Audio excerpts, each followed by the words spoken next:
Hello, this is Seongyong from South Korea, and this is my first time as a Mr. Eva's foreign correspondent. The movie I want to talk about is a Korean movie named The Chaser. I watched it in early 2008, and I hadn't had much expectation since watching its trailer. However, after watching this movie, I chose it as one of the best Korean movies of 2008. Several weeks ago, Mr. Evans gave an enthusiastic review to this terrific movie film, and I decided to talk about it as one of the Korean audience watching it at that time. The movie is a good example of suspense defined by Alfred Hitchcock. We know who the killer is, and we know what horrible act he can do, and what will happen if he can't be stopped. The movie keeps on the edge of the seat throughout its running time, and the setting is very crucial in the process. Director Na Hong-jin, this is his first effort, captures the atmosphere of dark alleys so vividly that I instantly reacted to what's shown on the screen. This is the real world I have known for years. I haven't seen the kind of houses, and I know how they look like inside. So I could believe some terrifying serial killer is hiding somewhere in that area while watching this movie. Killer's method, well, I will just say his tools of choice are hammer and chisel, and then made lots of Korean audience whips. The more horrible thing is that we never know his motives. Even with some psychological opinion and some bits of information about him, he remains complete blank page. Ha Jung-woo's memorable performance is a chilling mixture of childishness and callousness. He treats his victims like insects to be squashed, regardless of whether they want to live or not.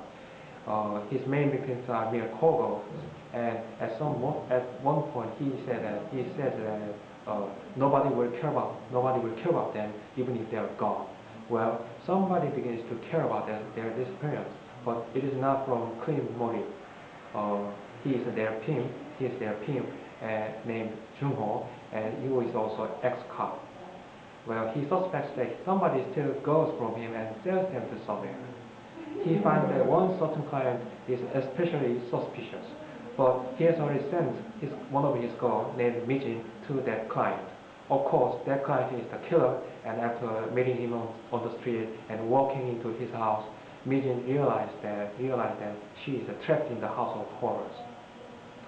Sometime later, well, the killer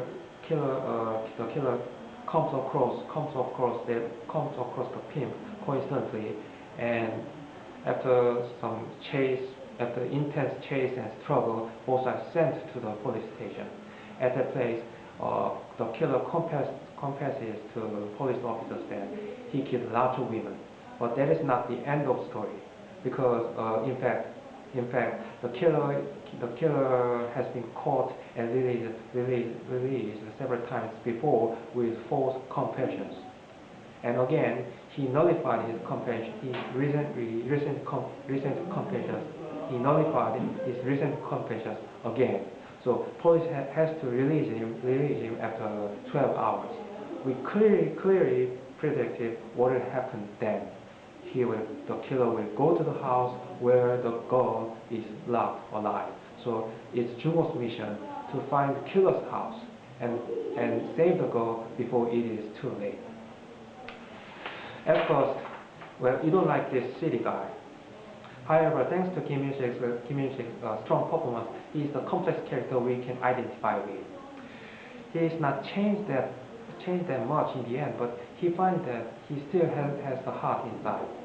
In Cormac McCarthy's Crossing, one blind old man said, "True evil has the power to swallow the small door against his own deeds," and movie agrees to that.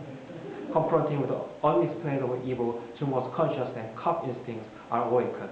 He didn't believe serial killing at first, but he gradually realized that he has sent the girl into a very horrible situation.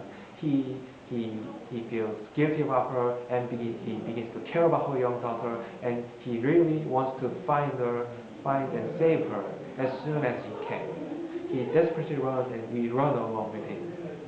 There's a lot of anger in this movie, especially toward the incompetence of the police system. They still are struggling with arrest and squeeze mentality from our violent past. Well, they are not stupid, and they sense something. They are sensible enough to sense something wrong from the killer. but they more care about they care more about saving their positions and they care more about public image, so they choose the wrong things. The movie does not try to make a speech about that.